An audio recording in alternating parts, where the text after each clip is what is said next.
Tristan Earthshaker winning the first 8 points tonight here in Sacramento. That was a very close race.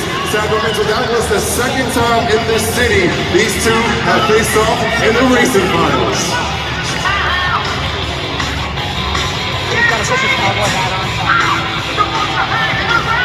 At this time, give it up for your winner, Tristan Earthshaker.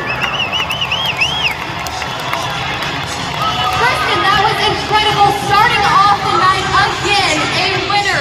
Take us through that moment when you crossed that finish line. Man, you guys didn't get pumped up enough for me when they called my name. Y'all got crazy for Gravedigger. How about now? That's awesome, Tristan. So now we are heading into our Great Clips to No Skills Challenge. One of your favorites, something you really excel at.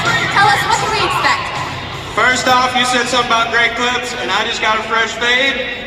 I took control of the two-wheel competition last night, but you guys have got me so pumped up, Sacramento. I'm about to do something crazy, but you gotta get loud!